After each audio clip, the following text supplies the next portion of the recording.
Good afternoon, everybody. Welcome to the Israel Brief, brought to you by Lay of the Land. I'm Rolene Marks, and you check in for your headlines with me every Monday to Thursday. So let's take a look at the latest developments during Israel's war with Hamas. And I do stress it's a war with Hamas, not the Palestinian people. So we begin with news that Hamas released two elderly hostages last night. Nurit Cooper, 79 years old, and 85-year-old Yocheved Lipschitz. They were handed over to the Red Cross at Rafah crossing and brought into safety in Israel. Now, earlier today, Yocheved Lipschitz, once she was released from hospital, addressed the media, and she spoke about the hell they went through. She said, "We went through hell." She spoke about the situation on her kibbutz on the day, kibbutz Nir Oz. She still has her husband in captivity, so I ask you to take into account that and the fact that she was held by genocidal terrorists in the Gaza Strip. Yocheved went on to say that they took her, they put her in the back of a truck. She lay on her side and they beat her with sticks. She said that the hostages were forced to walk through the tunnels, through miles of wet ground, and taken underground. She also spoke about the conditions that she was being held in. She said they seemed very nice.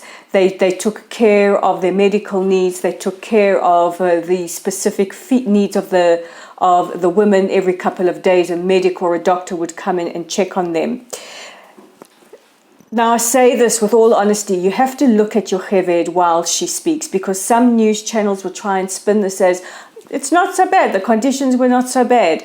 You only have to look at the terror in her face, the exhaustion that she has endured, to understand that Hamas are master manipulators. There is nothing humanitarian about them at all.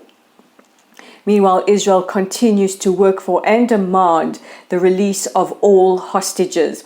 Earlier today, the IDF dropped leaflets over Gaza appealing to ordinary citizens to share any information that they have where the hostages could possibly be held. They promised them some financial gains and some help should they give any information. Israel has also welcomed French President Emmanuel Macron on a solidarity visit. The French president arrived earlier this morning and met with President Herzog. Shortly afterwards, he met with Prime Minister Netanyahu, and in his discussions with both leaders, he expressed France's solidarity and the imperative to ensure the safety and the immediate release of all hostages. He will also meet with families of those being held hostage. He likened the atrocities and the barbarity committed by Hamas terrorists in the south to that of the Holocaust, and he said it was like Babi Yar, like the shootings, the mass executions at Babi Yar that took place during the Holocaust. He also suggested an international coalition to fight Hamas, and also stressed that in the future he would like to see the peace negotiations reinvigorated and a two-state solution. The president is still currently in Israel. He hasn't left yet. Meanwhile, the IDF have released some of the interrogation footage of Hamas terrorists. And, every day I think this can't get more appalling, and it does. Terrorists have admitted that they were offered $10,000 per kidnapped Israeli civilian, as well as a free apartment. And they said that they were given orders to basically just do what they want, including beheading people, stomping on heads, raping women, and this part is also extremely graphic. Rape dead bodies. They have confirmed that they molested children as well.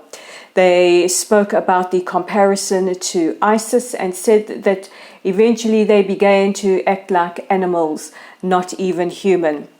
I just want to say from a personal perspective, I wish we would stop comparing them to animals or them comparing themselves to animals, because animals don't behave like this. Only savage barbarians do. I still can't understand news channels that refuse to call them terrorists. Israel has continued to strike Hamas targets in the Gaza Strip, as well as Hezbollah targets that have been firing anti-tank missiles and projectiles towards Israeli positions in the north. Now, we heard earlier today from a Christian leader in Lebanon who has ties to Hezbollah, and he says they do not want to draw Israel into another front of conflict, and we certainly hope that lasts. Israeli officials have protested against Russia. Russia has called Israel's offense in Gaza cruel, although has stuck or said they support Israel's right to defend herself. You really can't make that up. We haven't forgotten that Russia is engaged in an offensive war against Ukraine. Israeli food company Tenuva have said that they will give $15 million to the farms, to the areas and the dairy farms severely impacted by the 7th of October terror attacks. This includes rehabilitating the farms, the milking machines, the cows, and whatever is needed to get industry in that area going again.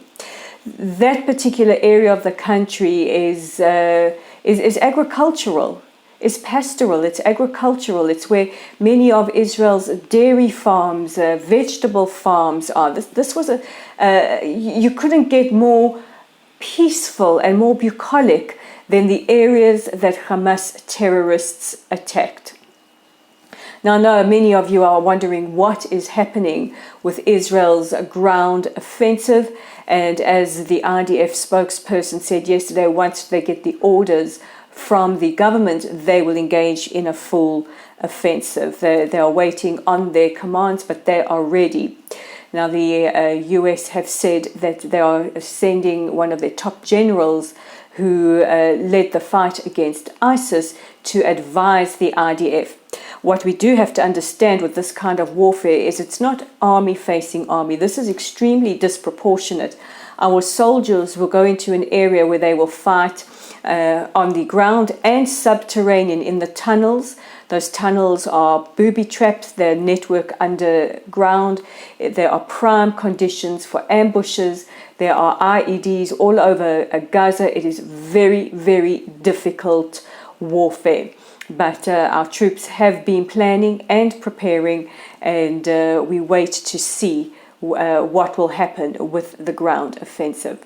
And finally, because I do really try and end my broadcasts on a more positive note, thousands of celebrities have signed a petition to demand the immediate release of the hostages being held in Gaza by Hamas. Now, of course, we don't really turn to celebrities for our hot geopolitical take, and there are many on the other side demanding a ceasefire. But it is nice to know that prominent people are standing behind Israel's right to defend herself and are demanding the immediate and safe return of all the hostages. That's it from me for today. Don't forget to check out our website at www.layoftheland.online. We have a whole lot of new content up there. Our YouTube channel is at the Israel Brief. Of course, if you like this broadcast, click on that red subscribe button and hey, share it with your friends. We know the mainstream media is not going to cover everything accurately or give you the Israeli perspective. That's why you tune into the Israel Brief. Our Facebook community is at Lotlsite, that's at LOTLSITE. And of course, we're on X, we're all good Twitter, and you can find us at Lay of the Land 5. I'm Rolene Marks. Take care, guys. I'll see you again tomorrow.